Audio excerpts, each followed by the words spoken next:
എല്ലാവർക്കും സാദര നമസ്കാരം. സനാതന ധർമ്മ പാഠശാലയ്ക്ക് പ്രബോധ കൗൺസിലിംഗ് ടീമുണ്ട്. അതിലൊരു പ്രധാനപ്പെട്ട അംഗമാണ് ശ്രീ ശശികുമാർ പണിക്കർ സാർ. അദ്ദേഹം പാലക്കാട് പ്രോഗ്രാമിനിടയിൽ കോയമ്പത്തൂരിലേക്ക് വന്നിട്ട് ഏറ്റവും പ്രിയപ്പെട്ടവരോട് കുറച്ച് സമയം രാമായണത്തെ കുറിച്ച് സംസാരിക്കാമെന്ന് ചോദിച്ചാൽ നമുക്ക് നോ പറയാൻ പറ്റില്ലല്ലോ. പക്ഷെ വന്നപ്പോൾ വളരെ സന്തോഷം തോന്നി. എല്ലാവരെയും കാണുന്നത് തന്നെ വളരെ സന്തോഷം. നമുക്ക് കുറച്ച് സമയം രാമായണത്തെ അധികരിച്ച് അല്പസമയം വൈകിട്ടാണെങ്കിലും നമുക്കൊന്ന് ചിന്തിക്കാം. കർക്കിടകം രാമായണ മാസമാണ്. കർക്കിടകത്തിലേ രാമായണം വായിക്കാൻ പാടുള്ളൂ എന്നുണ്ടോ? ഇല്ല. ചിങ്ങത്തിലും വായിക്കാം, കന്നിയിലും വായിക്കാം. പക്ഷേ കർക്കിടകത്തിലെങ്കിലും രാമായണം വായിക്കുവാൻ 1982 എറണാകുളത്ത് ചേർന്ന വിശാല ഹിന്ദു സമ്മേളനത്തിൽ നമ്മുടെ ആചാര്യന്മാരും നമ്മുടെ സന്യാസിമാരും നമ്മളോട് പറഞ്ഞതാണ്. അതായത് ഹിന്ദുക്കൾ പൂജാമുറിയിലാണ് രാമായണവും ഭഗവത്ഗീതയും വെച്ചത്. പൂജാമുറി നല്ലതാണ്, പക്ഷെ പൂജാമുറിയിൽ വെക്കേണ്ടത് മാത്രമല്ല രാമായണവും ഭഗവത്ഗീതയും, അത് പഠിക്കുവാനുള്ളതാണ്. അങ്ങനെ പൂജാമുറിയിൽ വെച്ച സമയത്തൊരു ദോഷമുണ്ടായി.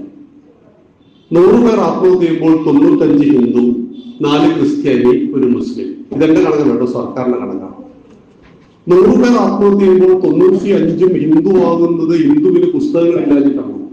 ബാക്കി എല്ലാവർക്കും ഓരോ പുസ്തകമാണ്. നമുക്കോ 4 വേദം, 5 ഉപവേദം, 6 വേദാംഗം, 18 പുരാണം, 108 ഉപനിഷത്ത്, 2 ഇതിഹാസം, 64 കലകൾ, അർത്ഥശാസ്ത്രം, കാമശാസ്ത്രം, വാസ്തുശാസ്ത്രം, സംഗീതശാസ്ത്രം നിരത്തി വെച്ചാൽ നിങ്ങളുടെ ഈ കോയമ്പത്തൂർ ടൗണ് മൊത്തം വേണ്ടി അത്രയേറെ പുസ്തകങ്ങളുണ്ട്. ബാക്കി എല്ലാവർക്കും എടുക്കാൻ ഓരോ ദൈവമുണ്ട്. നമുക്ക് ആരൊക്കെയുള്ളത്? 30 മുക്കോടി എന്നൊക്കെ നമ്മൾ അതിശയോക്തിപരമായിട്ട് വിശേഷിപ്പിക്കാറുണ്ട്. മുരുകൻ ഇവിടെയുണ്ട്, കേരളത്തിൽ അയ്യപ്പനുണ്ട്, ഗുരുവായൂരപ്പനുണ്ട്, കാടാമ്പുഴ ദേവിയുണ്ട്, എല്ലാവരും ഉണ്ട്. ഇഷ്ടംപോലെ ദൈവങ്ങൾ. ഒരു ഹൈപ്പർ മാർക്കറ്റിൽ കയറിയത് പോലെ സെലക്ഷനാണ് ഹിന്ദുവിൽ ദൈവങ്ങൾ. പുസ്തകങ്ങളാണെങ്കിൽ കണക്കില്ലാത്ത പുസ്തകങ്ങൾ. ഗുരു പരമ്പര എന്ന് വെച്ച് കഴിഞ്ഞാൽ അത്രയേറെ ഗുരുക്കന്മാർ. എന്നിട്ടും എന്ത് ഹിന്ദുക്കൾ ആത്മഹത്യ ചെയ്യാൻ കാരണം? ഒറ്റ കാരണമേ ഉള്ളൂ, ഇതൊക്കെ പൂജാമുറിയിലാണുള്ളത്. വായിച്ചു നോക്കുന്നില്ല, ഇതിലെന്താ പറയുന്നതെന്ന് മനസ്സിലാക്കുന്നില്ല. അവിടെയാണ് ഇതൊക്കെ ഒന്ന് പുറത്തെടുക്കണം, നമ്മളെല്ലാം വായിക്കണം, പഠിക്കണം. നമ്മളൊരു മതമല്ല. മതവും ധർമ്മവും തമ്മിലുള്ള വ്യത്യാസം. മതത്തിന് ചട്ടക്കൂടുണ്ട്. ഒരാൾ തുടങ്ങി വെച്ചു, ഇത്ര ദിവസം ഇന്നേ നേരമൊക്കെ പള്ളിയിൽ പോകണം, പോയാൽ സ്വർഗം കിട്ടും, പോയില്ലെങ്കിലോ നരകം കിട്ടും. അപ്പൊ ഈ വന്നിരിക്കുന്ന ആളുകളെ സ്വർഗം കാണിച്ച് മോഹിപ്പിക്കാനോ നരകം കാണിച്ച് പേടിപ്പിക്കാനോ പറ്റില്ല എന്ന ബോധ്യം എനിക്കുണ്ട്. മനസ്സിലായല്ലോ? സ്വർഗം കിട്ടുമെന്ന് പറഞ്ഞിട്ടാണോ നമ്മൾ അച്ഛനെ അമ്മയെ നോക്കുന്നത്? അല്ല, നമ്മുടെ കടമയായതുകൊണ്ടാണ്. സ്വർഗം കിട്ടുമെന്ന് പറഞ്ഞിട്ടാണോ ഈ രാമായണ സംഗമത്തിലൂടെ വന്നിരിക്കുന്നത്? അല്ല. ഇനി ഇവിടെ വന്നില്ലെങ്കിൽ നരകത്തിൽ പോകുമെന്ന് പറഞ്ഞ് നമുക്കിതിൽ പേടിയുണ്ടാവും. എന്നാ പിന്നെ ഒന്ന് കാണാം എന്ന് പറയുന്നവരാണ് നമ്മൾ. അതുകൊണ്ടാണ് ഒരു ഹിന്ദു ആരായിരിക്കണം എന്ന് ചോദിച്ചപ്പോൾ യോഗവാസിഷ്ടത്തിൽ വാൽമീകി മഹർഷി പറയുന്നുണ്ട്, യുക്തിയുക്തം ഉപാധേയം വചനം ബാലകാതപി. യുക്തിയുക്തമായത് പിഞ്ചുകുട്ടി പറഞ്ഞാൽ പോലും സ്വീകരിക്കുന്നവൻ, അന്യത് യുക്തിരഹിതമായത് തൃണമിവത്യാജ്യം പുല്ലുപോലെ വലിച്ചെറിയുന്നവൻ, അപ്യുക്തം പത്മജന്മനാം സാക്ഷാൽ ബ്രഹ്മാവ് വന്നിട്ട് നമ്മുടെ ബുദ്ധിക്ക് ചേരാത്തത് പറഞ്ഞാൽ ബ്രഹ്മാനോട് എന്ത് പറയണം? ഗെറ്റ് ഔട്ട് എന്ന് പറയാൻ സ്വാതന്ത്ര്യമുള്ളവന്റെ പേരാണ് ഹിന്ദു എന്ന് മനസ്സിലാക്കണം. ഭഗവത്ഗീത വേദങ്ങളുടെ സാരസംഗ്രഹമാണ്. ഇതം ഗീതാശാസ്ത്രം സമസ്ത വേദാർത്ഥ സാരസംഗ്രഹഭൂതം എന്നാണ് വിശേഷിപ്പിക്കുന്നത്. 18 അധ്യായങ്ങൾ, 700 ശ്ലോകങ്ങളാണ് ഗീതയിൽ. അർജുനൻ കുരുക്ഷേത്രത്തിൽ ആയുധമൊക്കെ താഴെ വെച്ച് ഇനി ഒരു പരിപാടിയുമില്ല എന്ന് പറഞ്ഞു. ഒരു സൈനിക കമാൻഡർ യുദ്ധം നടക്കുന്ന സമയത്ത് യുദ്ധത്തിലില്ല എന്ന് പറഞ്ഞ രാജ്യത്തിന്റെ അവസ്ഥ എന്താണ്? ഇന്ത്യയും പാകിസ്ഥാൻ തമ്മിൽ 5 പ്രാവശ്യം ഫൈറ്റിംഗ് നടന്നിട്ടുണ്ട്. ഒരു പ്രാവശ്യം നമ്മൾ ചൈനയോട് യുദ്ധം ചെയ്തിട്ടുണ്ട്. ആ യുദ്ധ സമയത്ത് ഭാരതത്തിന്റെ സൈനിക തലവനായ കരസേനാ മേധാവി പറയുകയാണ്, പാകിസ്ഥാനോട് യുദ്ധം ചെയ്ത് പാവാണ്, അവർക്ക് വിവരമില്ലാത്തതുകൊണ്ടല്ലേ നമ്മളോട് യുദ്ധത്തിൽ വന്നത് എന്ന് പറഞ്ഞാൽ നമ്മൾ അംഗീകരിക്കുമോ? ഇല്ല. നിങ്ങളുടെ നാട്ടിൽ നിങ്ങളുടെ വീട്ടിലെ ഒരു പട്ടാളക്കാരൻ ഇന്ത്യയും പാകിസ്ഥാൻ തമ്മിൽ നടക്കുന്ന യുദ്ധത്തിൽ 100 പാകിസ്ഥാൻ പട്ടാളക്കാരെ കൊന്നിട്ട് അയാൾ കോയമ്പത്തൂർ റെയിൽവേ സ്റ്റേഷനിൽ വന്നിറങ്ങിയാൽ നമ്മൾ എന്താ ചെയ്യാം? വലിയ സ്വീകരണ പരിപാടികൾ, ആനയും അമ്പാരിയും ചെണ്ടമേളം വാദ്യമേളം ഒക്കെ ഉണ്ടായി വലിയ സ്റ്റേജിൽ വന്ന് വലിയ അവാർഡുകളൊക്കെ കൊടുത്തു. ഇപ്പൊ ഇയാളിപ്പോ എന്താ ചെയ്തു വന്ന 100 പേരെ കൊന്നിട്ട് വന്നതാണ്. നാട്ടിൽ ലീവിന് വന്ന സമയത്ത് ആൾക്കാരുമായിട്ട് തർക്കമായിട്ട് അയാളെ കുത്തി കൊന്നാൽ നിങ്ങൾ സിംഗറിന് കൊടുക്കുമോ? ഇല്ല. അപ്പോ 100 പേരെ കൊന്നപ്പോൾ അവാർഡ് കിട്ടി, ഒരാളെ കൊന്നപ്പോൾ തൂക്കുകയറി കിട്ടി. എന്തുകൊണ്ട്? ഇപ്പൊ കൊന്നതല്ല പ്രശ്നം, എന്തിനു വേണ്ടി കൊന്നു എന്നതാണ് പ്രശ്നം. യുദ്ധത്തിൽ ധർമ്മത്തിന്റെയും രാഷ്ട്രത്തിന്റെയും സംരക്ഷണത്തിന് ഒരു സൈനികൻ ആയുധം കയ്യിലെടുക്കേണ്ടി വരും. ഈ ആയുധം ഉപയോഗിച്ചിട്ട് ആളുകളെ കൊല്ലുകയും ചെയ്യേണ്ടി വരും. അതൊരിക്കലും പാപമല്ല. രാമനെ നമ്മൾ ആരാധിക്കുമ്പോഴും 72 മിനിറ്റ് കൊണ്ട് 14,000 ആളുകളെ രാമൻ കൊന്നിട്ടുണ്ട്. നമ്മുടെ ശൂർപ്പണയുടെ മൂക്ക് ചെത്തിയ വിഷയമായിട്ട് ഗർണടക്കമുള്ള ആളുകൾ ചോദിക്കാൻ വന്നില്ലേ? അപ്പൊ 14,000 ആളുകളെ രാമൻ കൊന്നു കളഞ്ഞിട്ടുണ്ട്. ആ രാമനെ വിശേഷിപ്പിക്കുന്നത് രാമോ വിഗ്രഹവാൻ ധർമ്മ സാധു സത്യ പരാക്രമ എന്നാണ്. ഇത് പറഞ്ഞത് മാരീചനാണ്. രാമന്റെ ബാണമേറ്റ് ഓടിയാണ്. രണ്ടാമത് മാനിന്റെ രൂപത്തിൽ വന്നപ്പോ രാമന്റെ ബാണമേറ്റ് മരിച്ചാണ്. ഇപ്പൊ രാമനെ ഭയന്ന് ജീവിക്കുന്ന ഒരാൾ രാമനെ കുറിച്ച് പറയുന്നത് രാമോ വിഗ്രഹവാൻ ധർമ്മ, രാമൻ ധർമ്മത്തിന്റെ പ്രതീകമാണ് എന്ന് പറയുന്നു. അത്രമാത്രം ഔന്നത്യമുണ്ട്, അത്രമാത്രം ശ്രേയസ്സുണ്ട്, ശ്രേഷ്ഠതയുണ്ട് രാമൻ. ആ രാമനെ കുറിച്ചാണ് നമുക്ക് അല്പസമയം ചിന്തിക്കേണ്ടത്. രാമായണത്തിൽ 7 കാണ്ഡങ്ങളാണ്. ഒന്നാമത്തേത് ബാലകാന്ഡം, രണ്ടാമത്തേത് അയോധ്യാകാന്ഡം, ആരണ്യകാന്ഡം, കിഷ്കിന്ധാകാന്ഡം, സുന്ദരകാന്ഡം, യുദ്ധകാന്ഡം, ഉത്തരകാന്ഡം, ഉത്തരരാമായണം എന്നും അതിനെ വിശേഷിപ്പിക്കും. 24,000 ശ്ലോകങ്ങൾ വാൽമീകി രചിത രാമായണം. ഈ രാമായണത്തെ അധികരിച്ച് ലോകത്തിൽ 500ഓളം രാമായണ വ്യാഖ്യാനങ്ങൾ ഉണ്ടായി. ആനന്ദ രാമായണം, അത്ഭുത രാമായണം, തുളസി രാമായണമാണ് ഉത്തരഭാരതത്തിൽ. അതിലൊരു രാമായണമുണ്ട് നിങ്ങൾ തമിഴ്നാട്ടില്. ആ രാമായണത്തിന്റെ പേരെന്താ? കമ്പരാമായണം. ഇതിൽ 6 കാണ്ഡങ്ങളുണ്ട്. ഇതിൽ ചെറിയൊരു പ്രോബ്ലം ഉണ്ട്. ഇതിൽ സീതാദേവി രാവണന്റെ പുത്രിയായിട്ട് പറയുന്നുണ്ട്. അതുകൊണ്ട് നമ്മൾ DMK-കാർക്ക് രാമനോട് അത്ര താല്പര്യമില്ല. അവർ രാവണനാണ് ഹീറോ എന്ന് പറയുന്നത്. ആ ഒരു ചിന്ത നമ്മുടെ നാടിനെ നശിപ്പിച്ചു. ആ ചിന്ത ഒറീസയിൽ നിന്ന് ഈ തമിഴ്നാടിൽ നിന്ന് LTT വരെ നീണ്ടു നിൽക്കുന്ന ഒരു ശൃംഖല ഉണ്ടായിരുന്നു, നക്സൽ ശൃംഖല. ആയിരക്കണക്കിന് ആളുകളെ കൊന്നു തള്ളുന്ന മാവോയിസ്റ്റ് ശൃംഖലയുടെ ഒരു ശക്തി എന്ന് പറയുന്നത് ഈ രാമവിരോധം കൂടിയാണ്. നിങ്ങൾ രാമനെതിരെ ചിന്തിക്കുക എന്ന് പറഞ്ഞാൽ നിങ്ങൾ രാഷ്ട്രത്തിനെതിരെ ചിന്തിക്കുക എന്നാണ് അർത്ഥം. മഹാത്മാഗാന്ധി 1920 കാലഘട്ടത്തിൽ ആർക്കും പരിചയമില്ല. അദ്ദേഹം ദക്ഷിണാഫ്രിക്കയായിരുന്നു കർമ്മമേഖല. ഇവിടെ വന്നിട്ട് അദ്ദേഹത്തെ സ്വീകരിക്കുവാൻ ആളുകൾ തയ്യാറാകുന്നില്ല. അപ്പൊ അദ്ദേഹം ചെയ്തു അറിയോ? ഒരു കയ്യിൽ തുളസിമാലയും മറുകയിൽ ഭഗവത്ഗീതയും. അങ്ങനെ ഗാന്ധിജി എല്ലാവരും സ്വീകരിച്ചപ്പോൾ ഗാന്ധിജിയോട് നാട്ടുകാർ ചോദിച്ചു, സായിപ്പിനെ ഓടിച്ചിട്ട് നമ്മളിപ്പോ ഏത് രാജ്യം ഉണ്ടാക്കാൻ പോകുന്നത്? ഗാന്ധിജി പറഞ്ഞ രാജ്യത്തിന്റെ പേര് മതേതര സോഷ്യലിസ്റ്റ് റിപ്പബ്ലിക് എന്നാണ് പറഞ്ഞത്. അല്ല, രാമരാജ്യം എന്നാണ് ആര് പറഞ്ഞത്? ഗാന്ധിജി പറഞ്ഞത്. സായിപ്പിനെ ഓടിച്ചിട്ട് നമ്മൾ ഉണ്ടാക്കാൻ പോകുന്ന രാജ്യത്തിന്റെ പേര് രാമരാജ്യമാണ്. അപ്പൊ ആ രാമനെ കുറച്ച് മോശമായിട്ട് ചിത്രീകരിക്കുന്ന കമ്പരാമായണം. എന്നാൽ അതിനും സ്വാതന്ത്ര്യമുണ്ട് കേട്ടോ. രാവണന്റെ പുത്രിയായിട്ട് സീതയെ പറയുന്ന ഒരു കവിത നമ്മുടെ കേരളത്തിൽ വയലാർ രചിച്ചു, രാവണപുത്രി. അതിലെ വളരെ മനോഹരമായിട്ടാണ് വയലാർ ആ കവിതയിൽ ഈ കാര്യങ്ങൾ വിശദീകരിക്കുന്നത്. മാറിൽ തുളഞ്ഞു കേറും രഘുവീരന്റെ ബാണങ്ങൾ ഓരോന്നായി വലിച്ചെടുത്തിടവേ കണ്ണു നിറഞ്ഞുപോയി രാവണന് ആ കാട്ടുപെണ്ണിൽ പിറന്ന മകളാണ് മൈഥിലി. പെറ്റുവീണപ്പോഴേ തന്മണിക്കുഞ്ഞിനെ പെട്ടിയിലാക്കി ഒഴുക്കി ജലതയിൽ തന്റെ മനസ്സിൻ കയങ്ങളിൽ മുങ്ങിയും പൊങ്ങിയും ആ പൈതൽ എങ്ങോ മറഞ്ഞുപോയി. നല്ല വരിയാണല്ലേ? വയലാറിന്റെ വരികളൊക്കെ സൂപ്പറാ. മാത്രമല്ല വയലാർ മറ്റൊരു പണിയും നമുക്കിട്ട് തന്നു. താടകയെ രാമന്റെ കാമുകിയാക്കി. നിങ്ങൾ മനസ്സിലാക്കിയ താടകയെ രാമൻ കൊന്നതല്ലേ? അതെ, ഞാനും മനസ്സിലാക്കിയ താടക അങ്ങനെയാണ്. പക്ഷേ വയലാറിന്റെ ഭാഷയിൽ പറഞ്ഞാൽ താടക ആരാണ്? രാമന്റെ കാമുകിയാണ്. ആ രാത്രി വനനദീ തീരത്ത് ശ്രീരാമചന്ദ്രൻ ഉറങ്ങവേ കാട്ടിലൂടെ അനങ്ങാതെ ഒച്ചയുണ്ടാക്കാതെ ഒട്ടുവളകൾ കിലുക്കാതെ ഏകയായി ദാശരഥൻ അരികത്ത് അനുരാഗദാഹ പരവശയായി വന്നു താടക. ഞാൻ വെടുവാർന്ന യുവാവിന്റെ കൈകളിൽ തോൾവരയെത്തിക്കിടന്ന കാർഗുന്തലിൽ ഹേമാംഗങ്ങളിൽ താടകതൻ തളിർ താമരമൊട്ടിളം കൈവിരലോടവേ അജ്ഞാതമേതോ മധുരാനുഭൂതിയിൽ അർത്ഥസുപ്താന്തർവികാരം ഉണരവേ ആദ്യത്തെ മാദക ചുംബനത്തിൽ തന്നെ പൂത്തു വിടർന്നുപോയി രാമന്റെ കണ്ണുകൾ. നോക്കൂ, എന്തൊരു ക്രൂരതയായിരുന്നു. താടകയെ കൊണ്ട് ആരെ ചുംബിപ്പിച്ചു? രാമനെ തന്നെ. എന്നിട്ട് നമ്മൾ അയാളെ കൈവിട്ടിയോ കാലം വിട്ടിയോ? ഇല്ല. അതാണ് ഭാരതം, അതാണ് ധർമ്മം. ആബ്സല്യൂട്ട് ഫ്രീഡം, ദാറ്റ് ഈസ് ധർമ്മം. അതാണ് ധർമ്മത്തിന്റെ പ്രത്യേകത. പക്ഷെ ഈ ധർമ്മത്തെ ഏറ്റവും ചൂഷണം ചെയ്ത ജനതയാണ് പ്രത്യേകിച്ച് ഹിന്ദു കുട്ടികളും ഹിന്ദു യുവതി യുവാക്കളും. നമ്മൾ കൊടുക്കുന്ന സ്വാതന്ത്ര്യം അവർക്ക് മനസ്സിലാവുന്നില്ല. നിങ്ങൾ ഹിന്ദു ആയതുകൊണ്ടാണ് ഇഷ്ടമുള്ള വസ്ത്രം ധരിച്ചു പോകുവാനും നിങ്ങൾക്ക് ഇഷ്ടമുള്ളത് പറയുവാനും അമ്പലത്തിൽ പോകാനും പോകാതിരിക്കുവാനും എല്ലാം സ്വാതന്ത്ര്യം നിങ്ങൾക്ക് ലഭിക്കുന്നത് നിങ്ങളൊരു ഹിന്ദു ആയത് കൊണ്ടാണെന്ന തിരിച്ചറിവ് അവർക്കില്ലാതെ പോയത് കൊണ്ടാണ് പലപ്പോഴും നമ്മുടെ മക്കളുടെ സാന്നിധ്യം ഇത്തരം വേദികളിൽ ഇല്ലാത്തത്. നമുക്ക് അവരെ തിരിച്ചു പിടിക്കണം. ഇപ്പം പാഠശാല 12,000-ഓളം കുട്ടികളെ രാമായണം പഠിപ്പിച്ചു. അതിനൊരു 100-300 കുട്ടികൾ ഈ പാലക്കാട് ജില്ലയുടെ പ്രോഗ്രാമിന് അവിടെ വന്നു. നന്നായിട്ട് മക്കൾ രാമായണം പാരായണം ചെയ്തു. ബാലകാണ്ഡവും അയോധ്യാകാണ്ഡവും. നാളെ എറണാകുളത്ത് ഏകദേശം നമ്മളൊരു 1000-ഓളം കുട്ടികളെ തന്നെ പ്രതീക്ഷിക്കുന്നുണ്ട്. നാളെ തന്നെയാണ് ആലപ്പുഴയിലും. അപ്പൊ ഞങ്ങൾ ഇവിടുന്ന് അങ്ങോട്ടേക്ക് പോകണം. 8-ാം തീയതി തിരുവനന്തപുരത്ത് കഴിയുന്നതോടുകൂടി 14 ജില്ലകളിലും ശ്രീരാമരാജ്യം എന്ന പേരിൽ രാമായണ സംഗമം നടക്കുകയാണ്. അപ്പൊ ഞങ്ങൾ ടാർഗറ്റ് ചെയ്യുന്നത് കുട്ടികളെയാണ്. കാരണം ഞാൻ യുവതി യുവാക്കളുടെ ഒരു ക്യാമ്പയിൻ പങ്കെടുക്കുകയാണ് ഒരു 4-5 വർഷം മുമ്പ്. അപ്പൊ അവരോട് പല ചോദ്യങ്ങളും ഉത്തരം, അതാണ് ക്ലാസ്സുകളാണ് നമുക്ക് ഇഷ്ടം. അപ്പൊ ചോദിച്ചു, രാമായണം വായിക്കാറുണ്ടോ? രാമായണത്തെ കുറിച്ച് ഞാനിങ്ങനെ ചുമ്മാ വാദവരാതെ സംസാരിച്ചു. അപ്പോൾ ഒരു യുവതി, ഒരു 35 വയസ്സ് യുവതി, അവർ പറഞ്ഞു, അതിനെനിക്ക് പ്രായമായിട്ടില്ല, രാമായണം വായിക്കാനുള്ള പ്രായം എനിക്കായിട്ടില്ല. ഞാൻ ചോദിച്ചു, മേഡം എത്രയാണ് ഉദ്ദേശിക്കുന്നത്? 60 വയസ്സായിട്ടില്ല.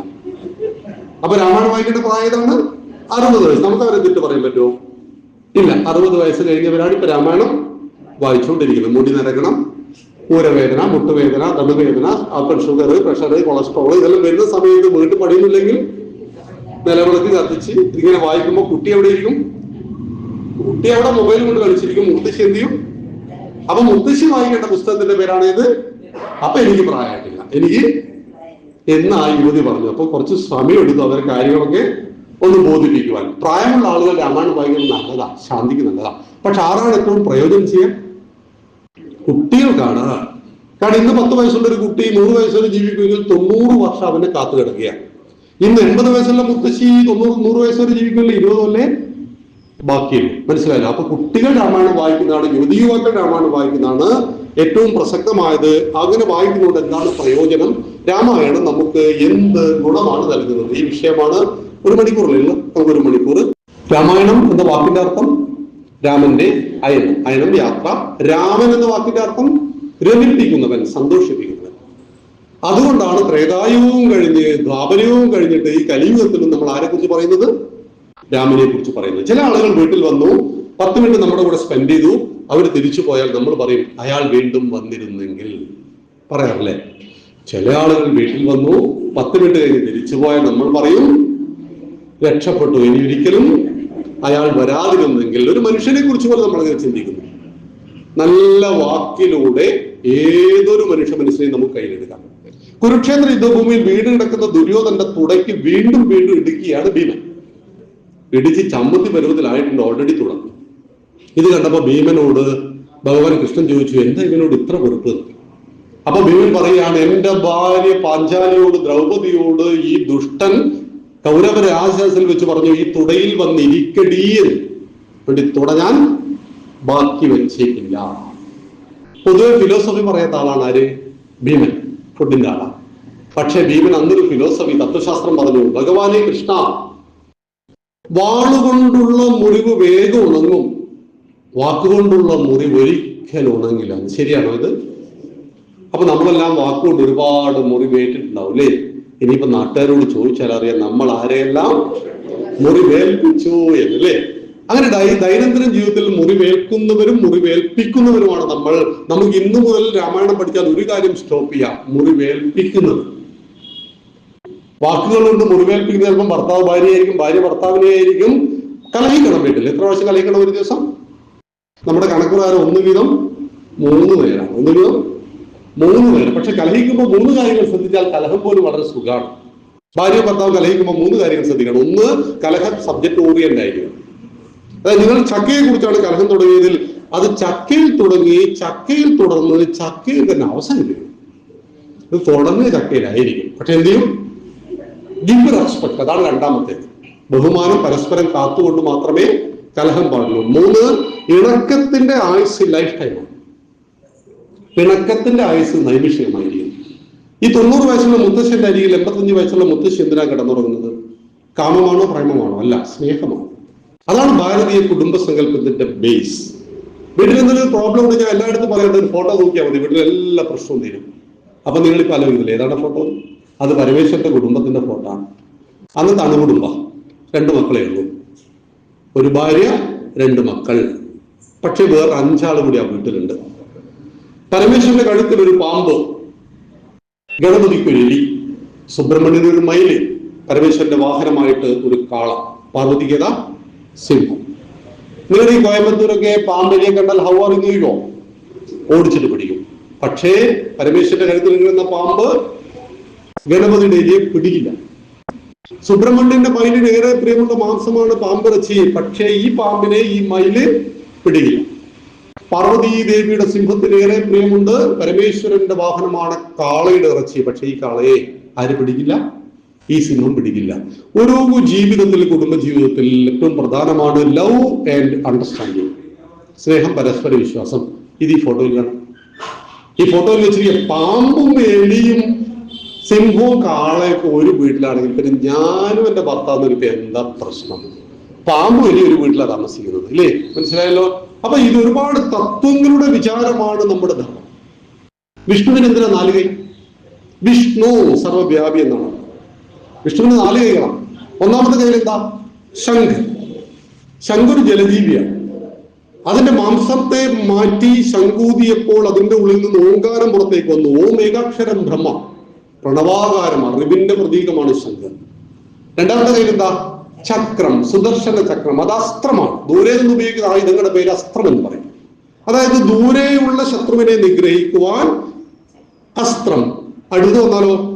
ഇടിച്ചു കൊല്ലുവാൻ ഗദ, ശസ്ത്രം. കയ്യിൽ പിടിച്ചുപയോഗിക്കുന്ന ആയുധങ്ങളെ ശസ്ത്രമെന്നും ദൂരെ നിന്ന് ഉപയോഗിക്കുന്ന ആയുധങ്ങളെ അസ്ത്രം എന്ന് പറയും. 4ാമത്തെ കയ്യിൽ എന്താ? പങ്കജം, താമര. താമര എവിടെ വളരുന്നത്? ചെളിയിൽ. ചെളിയിൽ വളരുമ്പോഴും പൂജാപുഷ്പങ്ങളിൽ ഒന്നാമൻ താമരയാണ്. ചെളിയിൽ വളരുമ്പോഴും ചെളിയുടെ യാതൊരു ദുർഗുണങ്ങളും താമരയെ സ്പർശിക്കുന്നില്ല. ആലോചിച്ച് നോക്കൂ, അത് വിശുദ്ധിയാണ് താമര. ചക്രം എന്ന് പറയുന്നത് അസ്ത്രമാണ്, ഗദ എന്ന് പറയുന്നത് ശസ്ത്രമാണ്, വേദമാണ്, ശംഖ് പ്രതീകമാണ്. ഗണപതിയുടെ വാഹനം എന്താ? കോയമ്പത്തൂരൊക്കെ എലി. അവിടെ നിങ്ങളുടെ നാട്ടിലും എലി. ഞങ്ങൾ ഇവിടെ ബെൻസാറ്റാണോ എന്ന് കരുതി. ഇപ്പം ഈ ഗണപതി വിചാരിച്ചാൽ ഒരു ബെൻസൊക്കെ മേടിച്ചൂടെ? പക്ഷെ എന്തുകൊണ്ടാണ് ഗണപതി വാഹനം എലി ആകുന്നത്? നമ്മുടെ മക്കൾക്ക് പറഞ്ഞു കൊടുക്കണം. ഈ ഭൂമിയിൽ ഒരുപാട് ഉപദ്രവം ഉണ്ടാക്കുന്ന ജീവിയാണ് ആര്? എലിയെ സ്നേഹിക്കുന്നവരുണ്ട് ഈ കൂട്ടത്തിൽ. അങ്ങനെ ഒരുപാട് സ്നേഹിക്കുന്നവരുണ്ടല്ലോ. വീട്ടിന്റെ ഉള്ളിൽ എലി കയറി കഴിഞ്ഞാൽ പണി കിട്ടും, അല്ലെ? കടയിലൊക്കെ കയറി കഴിഞ്ഞാൽ. പക്ഷെ ഭൂമിയിൽ ഏറ്റവും ഉപദ്രവം ഉണ്ടാക്കുന്ന നിസ്സാരമായ ജീവികളിലൊന്നായ എലിയും ഏറ്റവും വലിയ ജീവി ഭൂമിയിൽ ഏതാ? ആനയാണ്. ഗർഭത്ത് മുഖ ആനയാണ്. ഏറ്റവും വലിയ ജീവിയും ഏറ്റവും നിസ്സാര ജീവിയും പരസ്പര പൂരകങ്ങളാകുമ്പോൾ മാത്രമേ ഈ പ്രകൃതിയുടെ സന്തുലിതാവസ്ഥ നിലനിർത്തപ്പെടുകയുള്ളൂ. അമ്മമാരോട് ചോദിക്കട്ടെ, നിങ്ങൾ മോരിൽ പാല് ചേർത്ത് വെക്കാറുണ്ടോ രാത്രിയിൽ? ഇല്ലേ? രാവിലെ എന്തായി തീരും? ഇതിപ്പോ എങ്ങനെയാകുന്നത്? നിങ്ങൾ ചേർത്ത് വെച്ചത് മോരാണ്, പാലാണ്. പക്ഷെ കിട്ടിയത് എന്താണ്? ഇത് രണ്ടും അല്ലാത്ത കട്ട പിടിച്ച തൈരാണ്. എങ്ങനെ വന്നു? നഗ്നനേത്രങ്ങൾ കൊണ്ട് കാണാത്ത കോടാനുകോടി സൂക്ഷ്മാണുക്കളുടെ പ്രവർത്തനം പാലിൽ നടക്കുമ്പോഴാണ് പാല് തൈരായി മാറുന്നതെങ്കിൽ ഈ സൂക്ഷ്മാണു നമുക്ക് വേണമോ വേണ്ടയോ? വേണം. അപ്പൊ നമുക്ക് ആവശ്യമില്ലാത്തായിട്ട് ഒന്നുമില്ല. അതുകൊണ്ട് ഭാരതം പഠിപ്പിച്ചു, ഈശാവാസമിതം സർവം യത്കിഞ്ച ജഗത്യാം ജഗത്. ഈശ്വരൻ വസിക്കുന്നു എവിടെ? സർവചരാചരങ്ങളിലും. തത്വമസി, നിന്നിലും അഹം ബ്രഹ്മാസ്മി, അത് ഞാനുമാണ്. എന്നിലും നിന്നിലും സർവചരാചരങ്ങളിലും കുടികൊള്ളുന്ന ഈശ്വരൻ ഏകനാണെന്ന് പറയുന്നതാണ് ഭാരതത്തിന്റെ തത്വചിന്ത എന്നറിയാം. അവിടെയാണ് രാമൻ നമുക്ക് നൽകുന്ന വലിയ പാഠങ്ങൾ. ഇതെല്ലാം രാമായണത്തിലുണ്ട്. ദശരഥ മഹാരാജാവ്, ഇത് രാമായണത്തിന്റെ ചരിത്രത്തിലേക്ക് കടക്കാം. ദശരഥ മഹാരാജാവ്, അദ്ദേഹത്തിന്റെ രാജ്യത്തിന്റെ പേര് കോസലം. കോസലത്തിന്റെ തലസ്ഥാനം അയോധ്യ. അദ്ദേഹത്തിന് 3 ഭാര്യമാർ. ആരൊക്കെയാ? കൗസല്യ, കൈകേയി, സുമിത്ര. അദ്ദേഹത്തിന്റെ സാമ്രാജ്യത്തിന് ചുറ്റും കിടങ്ങുകൾ കുഴിച്ചിരുന്നു. ആ കിടങ്ങിൽ നിറയെ വെള്ളം നിറച്ചിരുന്നു. അതിൽ നിറയെ മുതലകളെ വളർത്തിയിരുന്നു. ശതാഗ്നി എന്ന് പറയുന്ന ആയുധം ചുറ്റും വിന്യസിച്ചിരുന്നു. ആ കോസല സാമ്രാജ്യത്തിന്റെ ചുറ്റും ഭടന്മാർ ആയുധവുമായിട്ട് കാവൽ നിന്നിരുന്നു. ദേവന്മാർക്ക് വേണ്ടി അടരാടിയ ധീരനായ രാജാവ്, ആ രാജാവിന്റെ രാജ്യത്തിന്റെ ചുറ്റുപോലും ഈ സുരക്ഷയുണ്ടായിരുന്നു. മനുവിന്റെ നീതിശാസ്ത്രത്തിൽ പറയുന്നുണ്ട്, എന്റെ വീട്ടിലെ പശു നിങ്ങളുടെ വീട്ടിലേക്ക് വന്ന് നിങ്ങളുടെ വിളവ് ഭക്ഷിച്ചാൽ ഞാൻ നിങ്ങൾക്ക് ഫൈൻ തരണം, പിഴ അടക്കണം. പക്ഷെ ഫൈൻ അടക്കേണ്ടതില്ല. നിങ്ങളുടെ വിളവ് നിങ്ങൾ വേലികെട്ടി സംരക്ഷിച്ചിട്ടില്ല എങ്കിൽ ഞാൻ ഫൈൻ അടക്കേണ്ടതില്ല. വീട്ടിന്റെ ഉള്ളിൽ കള്ളം കയറി വാതിലടക്കാൻ മറന്നുപോയത് കൊണ്ടാണ്, അല്ലെങ്കിൽ വാതിൽ ദുർബലമായത് കൊണ്ടാണ് തെറ്റുകാരാരാ? കള്ളനാണോ വീട്ടുകാരാണോ? വീട്ടുകാരാണ്. കള്ളന്റെ പണി കള്ളൻ എടുക്കണ്ടേ? അപ്പൊ നമ്മൾ അതിന്റെ സൗകര്യങ്ങൾ ചെയ്തു കൊടുക്കുകയാണ് ചെയ്തത്. ആലോചിച്ച് നോക്കൂ നിങ്ങൾ.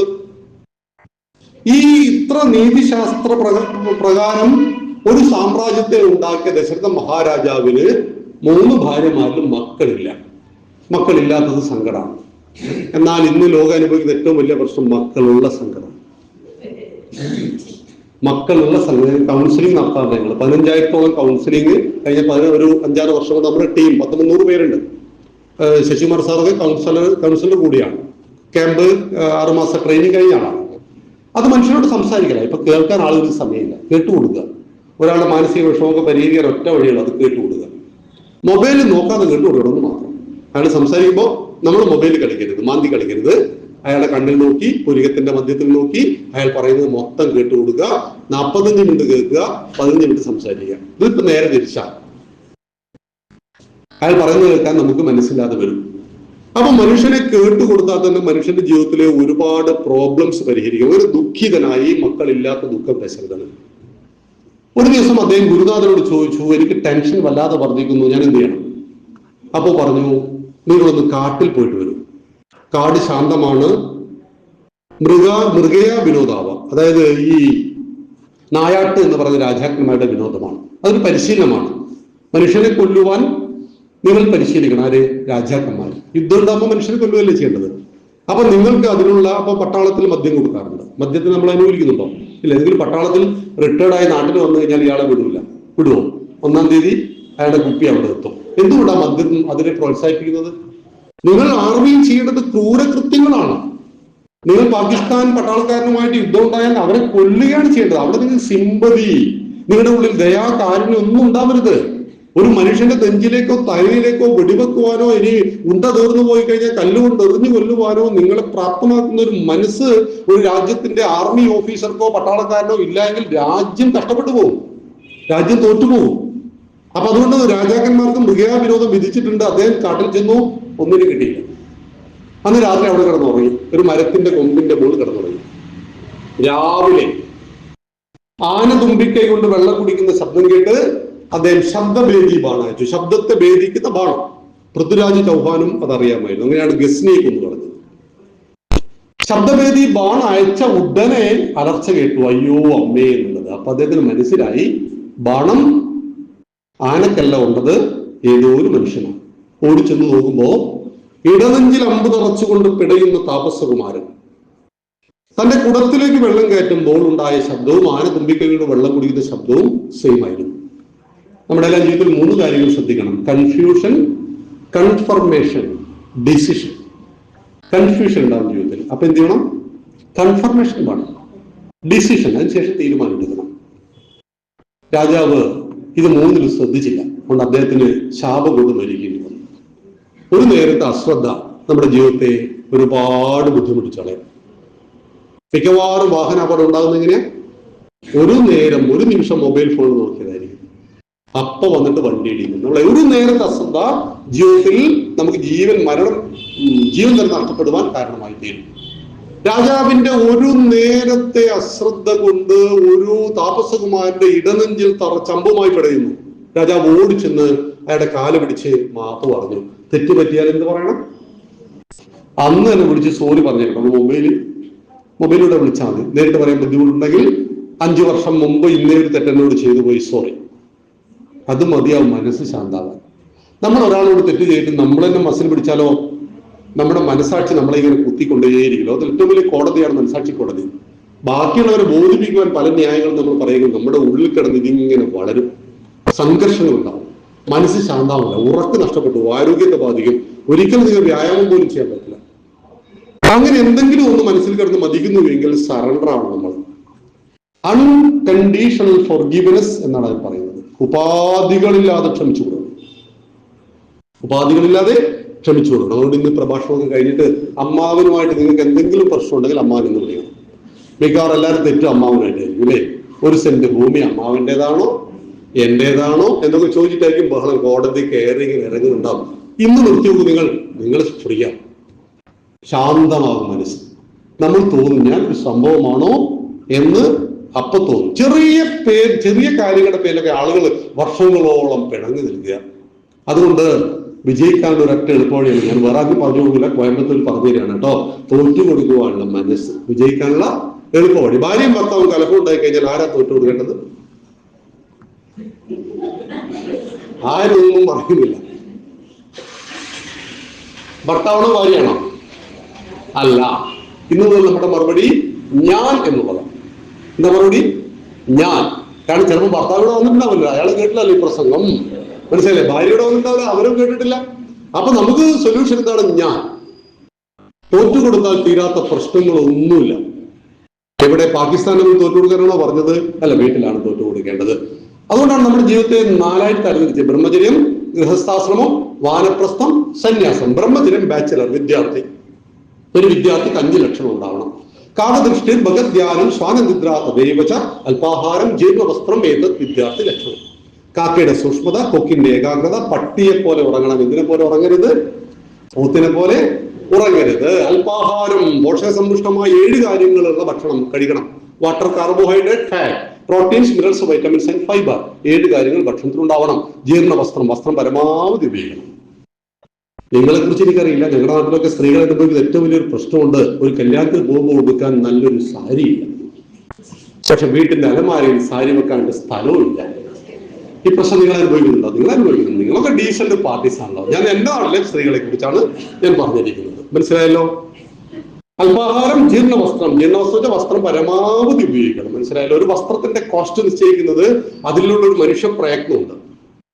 2000 രൂപയുടെ ഒരു സാരി, 5000ന്റെ സാരി, 10000ന്റെ സാരി, ലക്ഷത്തിന്റെ സാരി ഉണ്ട്. 1 ലക്ഷം രൂപ ഉണ്ടാക്കുവാൻ നമ്മൾ എത്ര മാസം പണിയെടുക്കണം, എത്ര ദിവസം പണിയെടുക്കണം? ആ കോസ്റ്റിന്റെ അടിസ്ഥാനത്തിലാണ് ജീവിതം സന്തുഷ്ടമാകുന്നത്. അപ്പൊ നോക്കുക, ഒന്ന് ചിന്തിച്ചു നോക്കിയാൽ മതി കേട്ടോ. ആ കോമൺ ആയിട്ട് പറഞ്ഞാണ് കേട്ടോ. ഈ 5 കാര്യങ്ങൾ ഈ ബ്രഹ്മചര്യാശ്രമത്തിൽ അത്യാവശ്യമാണ്. ഇനി പഠനം കഴിഞ്ഞ് കല്യാണം കഴിച്ച് കുടുംബത്തോടൊപ്പം ജീവിക്കുമ്പോൾ വലിയ റിസ്ക്കാണ്. വ്യത്യസ്തമായ കാഴ്ചപ്പാടുള്ള ഒരു പുരുഷനും സ്ത്രീയും ഒന്നിച്ച് ജീവിക്കുമ്പോൾ കാഴ്ചപ്പാടുകൾക്കിടയിൽ സംഘർഷം ഉണ്ടാകും. ശാരീരിക പ്രോബ്ലത്തിന്റെ പേരിൽ സംഘർഷങ്ങൾ ഉണ്ടാവും. മക്കളെ ചൊല്ലി വീട്ടിൽ സംഘർഷങ്ങൾ ഉണ്ടാവും. ഒത്തിരി സംഘർഷങ്ങൾ ഉണ്ടാവും. അപ്പൊ ഇവരെ സന്തോഷമാക്കുവാൻ ആ ഗൃഹസ്ഥാശ്രമം എന്നാണ് പറയാ. വീട് ആശ്രമമായിട്ട് കരുതണം. എന്നിങ്ങനെയാണ് ആശ്രമം. ഓം ശാന്തി ശാന്തി എന്നാണ് എല്ലാ ദിവസവും. അല്ല, ഇപ്പൊ രാവിലെ ഭാര്യ എഴുന്നേറ്റ് എന്നെ ആര്യപുത്ര എന്ന് വിളിക്കണം എന്നാണ് ഞാൻ ആഗ്രഹിക്കുന്നത്. നടക്കില്ല. അപ്പൊ തിരിച്ചെങ്ങോട്ട് എന്ത് വിളിക്കണം? ആര്യപുത്രി. ഇത് നടക്കുന്ന കേസല്ല. പക്ഷേ ചില കാര്യങ്ങൾ നടക്കും. ഇതാണ് ഭാര്യ സാമ്പാർ ഉണ്ടാക്കി കൊണ്ടുവന്നു കഴിഞ്ഞാൽ ആ സാമ്പാറിൽ ഉപ്പ് കുറഞ്ഞു പോയി കഴിഞ്ഞാൽ ഈ വർത്തകന്മാർക്ക് ഡീസന്റ് ആണ്. പൊതുവെ വർത്തകന്മാർ എന്താ പറയാ? മനസ്സിലായല്ലോ? അപ്പൊ ചെറിയ കാര്യങ്ങളിലാണ് ജീവിതത്തിൽ സന്തോഷം കിടക്കുന്നത്. വലിയ കാര്യം നിങ്ങൾ വീട്ടിലെത്തി കഴിഞ്ഞാൽ ബക്രാനെങ്കിൽ അണക്കെട്ടിന്റെ നിർമ്മാണ പ്രവർത്തനത്തെ കുറിച്ചാണ് നമ്മൾ ഇന്ന് ചർച്ച ചെയ്യാൻ പോകുന്നത്. അങ്ങനെ പറയോ? ഇല്ല, അവിടുത്തെ നാരായണ ചേച്ചി എന്തായി, ഇവിടുത്തെ ചേട്ടൻ എന്തായി, ഇങ്ങനെ ചെറിയ കാര്യങ്ങളിലാണ് ജീവിതത്തിൽ സന്തോഷം കിടക്കുന്നത്. ചെറിയ കാര്യങ്ങൾ. അപ്പൊ ചെറിയ കാര്യങ്ങളിൽ സന്തോഷിക്കുവാൻ കഴിയണമെങ്കിൽ നമ്മൾ രാമനെ പഠിക്കണം. രാമൻ ചെറിയ കാര്യങ്ങളിൽ സന്തോഷിച്ചിരുന്നു, ഏറ്റവും ചെറിയ കാര്യങ്ങളിൽ. അതുകൊണ്ടല്ലേ രാമൻ സീതയ്ക്ക് വേണ്ടി മാനിനെ പിടിക്കാൻ വേണ്ടിയത്? ചെറിയ കാര്യമല്ലേ? ഒരു സാരി കണ്ടാൽ നമ്മൾ ടാർഗറ്റ് ചെയ്യില്ലേ? നിങ്ങളല്ല, എന്റെ നാട്ടിലെ സ്ത്രീകളെ കുറിച്ചാണ് ഞാൻ വീണ്ടും വീണ്ടും പറയുന്നത്. നമ്മൾ തുണിക്കടയിൽ കൊണ്ട് പോകുമ്പോൾ അതിമനോഹരമായ നമ്മൾ ടാർഗറ്റ് ചെയ്ത ഒരു സാരി നമ്മൾ കണ്ടു കഴിഞ്ഞാൽ നമ്മൾ ആ തുണിക്കടയിൽ കയറുമോ ഇല്ലയോ? അന്ന് പറ്റിയില്ലെങ്കിൽ പിറ്റേതെങ്കിലും കയറും. എന്തുകൊണ്ടാ? നമുക്ക് ഇഷ്ടപ്പെട്ടു. സീതയ്ക്ക് ആരെ കണ്ടപ്പോൾ ഇഷ്ടപ്പെട്ടു? മാനെ കണ്ടപ്പോൾ ഇഷ്ടപ്പെട്ടു. ആ മാന് വെറൈറ്റി മാനായിരുന്നു. ആ വെറൈറ്റി മാനെ കിട്ടാൻ വേണ്ടിയിട്ട് എനിക്ക് വേണമെന്ന് ആര് വാശി പിടിച്ചു? ഭാര്യ വാശി പിടിച്ചാൽ ഭർത്താക്കന്മാർ എന്താവും? സറണ്ടർ ആവും. മനസ്സിലായല്ലോ? അങ്ങനെയാണ് മാനിനെ പിടിക്കാൻ ആരോടുന്നത്? രാമനോടുന്നത്. അപ്പൊ തന്നെ ലക്ഷ്മണൻ പറയുന്നുണ്ട്, ചേട്ടാ എന്തോ ഒരു അപകടമുണ്ടല്ലോ, ഈ മാനം മുമ്പ് കണ്ടിട്ടില്ലല്ലോ എന്ന്. നമുക്ക് ഒന്നിനോട് അഭിനിവേശം വരുമ്പോ നമ്മുടെ വിവേകം നഷ്ടപ്പെട്ടു. എന്തിനോടാണോ കാമവും പ്രേമവും സ്നേഹവും അന്ധമായി തോന്നുന്നത്, അപ്പം വിവേകം നഷ്ടപ്പെട്ടു. നമ്മുടെ സാധനം വർക്കൗട്ട് ആവില്ല. അതുകൊണ്ടാണ് ഗീതയിൽ ഭഗവാൻ പറയും, ക്രോധാൽ ഭവതി സമ്മോഹ. ക്രോധത്തിൽ നിന്ന് സമ്മോഹം ഉണ്ട്, അറിവിലായ്മ. സമൂഹാത് സ്മൃതി വിഭ്രമ. അറിവില്ലായ്മ ഓർമ്മക്കുറവുണ്ടാവും. അതുകൊണ്ടാണ് വെറുപ്പ് പിടിക്കുമ്പോൾ പരിസരം മറന്നു, ആളെ മറന്നു, എന്തൊക്കെയാ പറയാ, ഡിസ്റ്റോറി ഇല്ലാത്ത വാക്കുകളൊക്കെ പലരും പറഞ്ഞേക്കാം. ക്രോധാത് ഭവതി സമ്മോഹ, സമ്മോഹ സ്മൃതി വിഭ്രമ, സ്മൃതി വിഭ്രംശാത് ബുദ്ധിനാശം. ഓർമ്മക്കുറവ്. സ്ഥിരമായിട്ട് ക്രോധം ഉണ്ടാകുന്ന ആൾക്ക് മെമ്മറി ലോസാണ്.